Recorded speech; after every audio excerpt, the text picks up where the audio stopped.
The story begins with a television report covering a fried chicken shop called Chungyang Chicken that has recently gone viral. The owner is a 23-year-old woman named Shin Ru-mi. Back when she was just starting out, Ru-mi ran the business with her mother, selling from small street stalls before it finally grew into a busy and successful shop. But that success does not last long.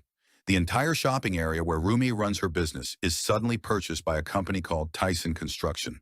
Their plan is to demolish every store in the area, including Rumi's shop, and turn it into a tourist complex. The problem is that neither Rumi nor the other vendors receive any form of compensation. They are expected to leave with nothing. Because of that, Rumi and the other shop owners refuse to move. They decide to stay and fight until their demands are heard. Unfortunately, Tyson Construction refuses to negotiate. Things grow even worse when the contractors they hire begin using dirty tactics to force the vendors out, starting with intimidation and eventually turning to violence. One night, dozens of men storm Rumi's shop. At the same time, her mother, who has just returned from the market, rushes in to protect her daughter. In the chaos, one of the men violently drags her away, causing her head to slam into the ground. The impact causes severe brain trauma, and tragically, she does not survive. At that very same moment, a meteor crashes into a mountain. Its radiation seeps into the ground, spreads through the roots of the trees, and eventually contaminates a natural water source. That water is unknowingly consumed by a man named Shin Sok-hun. The taste feels strange, yet strangely enough, no one else who drinks it afterward feels anything unusual. Sok-hun works as a security guard, though he has a bad habit of sneaking a few coffee packets meant for customers. Not long after drinking the strange water, his stomach begins to hurt badly. After finishing work, he buys a bottle of soju, but the pain only gets worse. Suddenly, objects around him begin to float and move on their own. The shop owner panics and assumes Seok-hun is drunk, kicking him out immediately. The strange events do not stop there. When Seok-hun gets back to his rented room and reaches for a lighter that is slightly out of reach, it moves toward him by itself. Confused and terrified, he tries to process what is happening. In the middle of that moment, his phone rings. It is Ru-mi calling to tell him that her mother has passed away. That is when the truth comes out. Seok-hun is Ru-mi's biological father. 13 years ago, when she was only 10, he divorced her mother and left the family behind. Now, after all those years, father and daughter are reunited under the weight of grief and loss. And that is where everything begins. This is psychokinesis.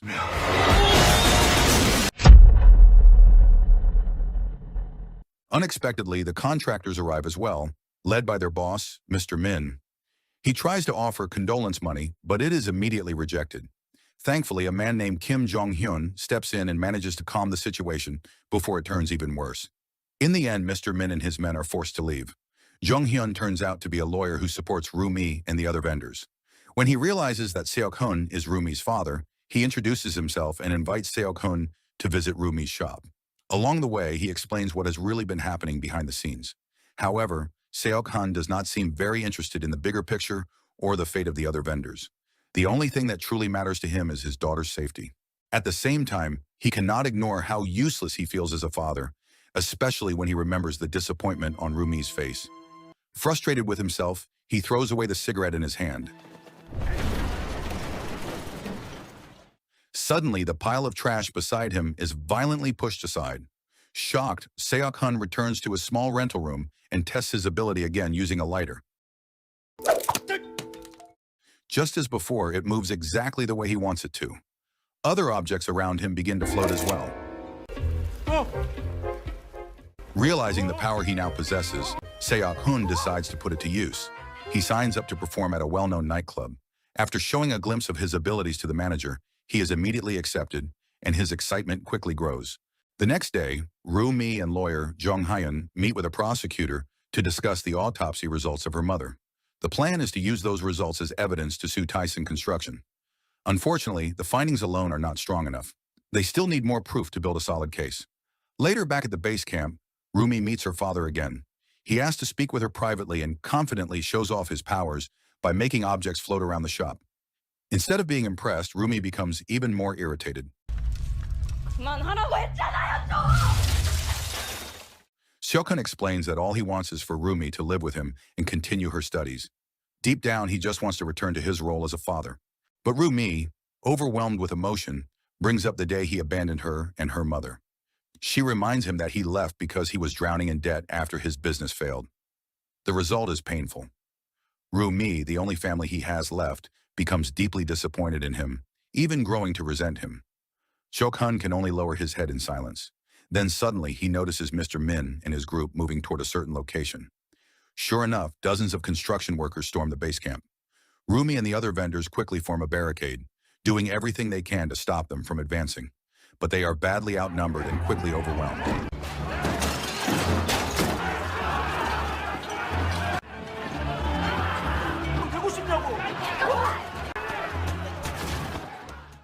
Just when things seem hopeless, Seok-hun arrives. With a single movement of his hand, the attackers are instantly thrown aside.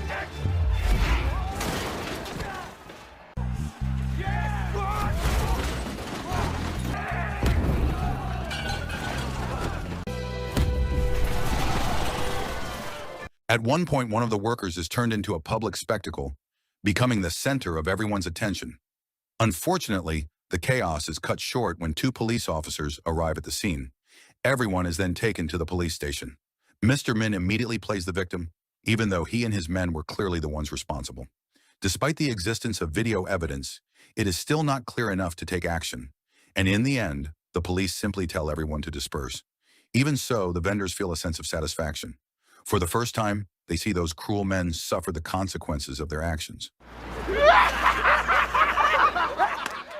They also feel relieved knowing they now have Seok-hun standing as their shield. As if to prove it, Seok-hun once again shows his power. He builds a massive barricade by stacking piles of scrap materials, even lifting a contractor's vehicle and fusing it into the structure.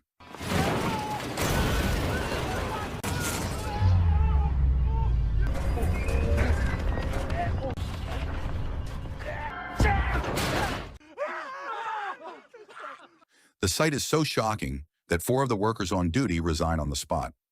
At the same time, Mr. Min receives a phone call. The caller is someone from Taisan Construction inviting him to lunch. The next day, Ru-mi is invited by her father to eat noodles together at a nearby food stall. Even though she still feels awkward, she worries about his condition. She fears that overusing his powers might cause serious side effects, so she asks him to see a doctor just to be safe. Elsewhere, Mr. Min and Hang Ho attend a lunch meeting with a high-ranking executive from Taisan Construction, Director Hong. At first, Mr. Min believes it is just a casual meeting, but he quickly realizes how wrong he is. Moments later, several men storm in and brutally beat him. Behind her charming smile and playful personality, Director Hong is ruthless and merciless. She does not hesitate to punish those she considers incompetent. 이런 일로 또 고소하는 미친놈들이 있어서요. She already knows about the incidents that have been delaying the demolition, including the death of Ru-mi's mother and the sudden appearance of a man with supernatural powers. Using her wealth and influence, she claims she can erase both problems with ease. The next day, 2 police officers suddenly arrive at the base camp to arrest Seok-hun. The reason given is his past habit of stealing coffee sachets while working as a security guard. With Seok-hun gone, the vendors lose the one person protecting them. What they do not realize is that this moment marks the beginning of a much bigger disaster. Not long after the arrest, lawyer Jung-hyun receives a call from the same prosecutor he met earlier. He is told something shocking.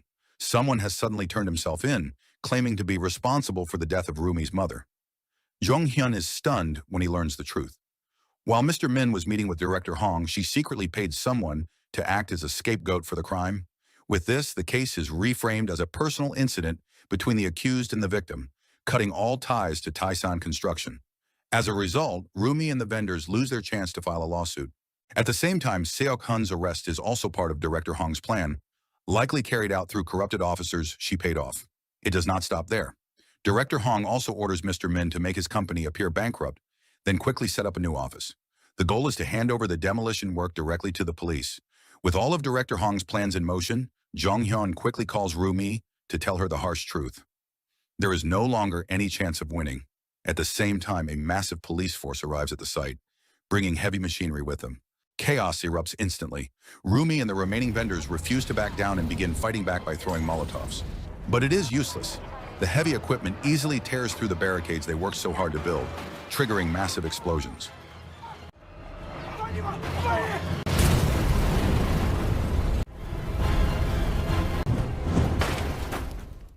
While all of this is happening, Seok-hun is still being held at the police station. There he is brought face to face with director Hong. Ever since seeing him in the video footage, she has been fascinated by his psychic powers. She even offers to recruit him as her subordinate, promising him an enormous salary so he will no longer need to interfere with the eviction. She gives him time to think and tells him to contact her once he makes a decision. As Seok-hun is about to be locked in a cell, he sees a news broadcast showing what is happening at the scene. At that moment, the image of Ru-mi as a child flashes through his mind. He remembers the mistake he once made and knows he can never allow it to happen again. His emotions explode. In an instant, he shatters the handcuffs in the cell holding him.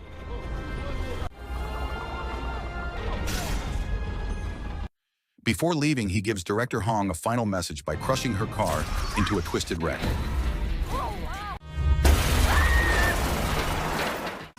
Then he launches himself into the air.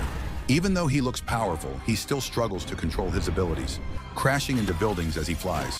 But with pure determination, he quickly adapts and heads straight toward the disaster zone. At the scene, Ru-mi and the vendors are pushed to their limits, especially after the earlier explosion. Flames spread rapidly and begin consuming the surrounding buildings. At the same time, police forces below use heavy machinery to reposition their units into hard-to-reach areas. When the vendors try to escape toward the rooftop, one of them attempts to hold back the police but nearly falls. Just in time, Seok-hun arrives to save him.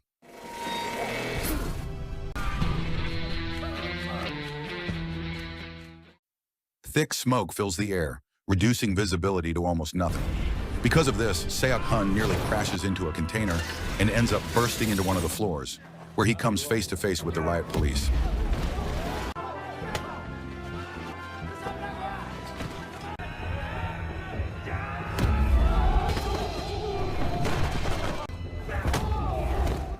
Meanwhile, Ru-mi and the trapped vendors receive help from Jong-hyun, who extends a ladder so they can cross to the neighboring building. But the danger is far from over. At the same moment, police who climbed up using the container rush in, restrain Ru-mi, and brutally beat the vendors around her. Back to Seok-hun, after the riot police are taken down, he quickly flies up to the rooftop to deal with the remaining officers.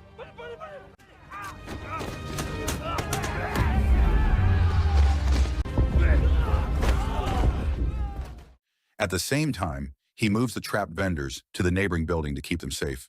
Suddenly, an accident happens when heavy machinery slams into part of the structure, causing a container to swing violently and nearly knock a police officer off balance.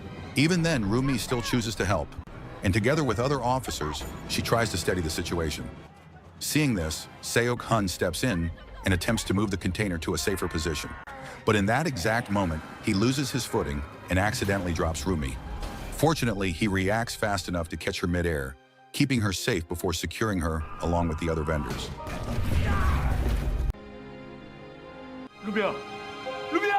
After that, Seok-hun decides to turn himself in. He knows the chaos will never end unless someone takes responsibility. The police can only stare in disbelief as they watch him hover in the air. Time passes, and 4 years go by with Seok-hun serving his sentence. During that time, many things change, including Jong-hyun, who eventually marries Ru-mi. One day, the two of them stop by an empty piece of land in the middle of the city.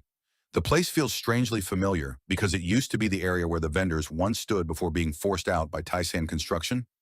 During the redevelopment, Taesan faced countless problems.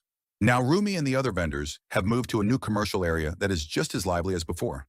Among all the shops, Ru-mi's stands out the most. Her brand has also changed, no longer called Chungyang Fried Chicken, but now known as Super Fried Chicken. The story ends with Seok-hun showing off his abilities one last time. Even after 4 years have passed, his powers have not faded, and he can still move objects effortlessly without ever touching them. So the moral of the story is never abandon your kid, never trust shady corporations, and definitely never drink mystery water unless you want superpowers and chaos.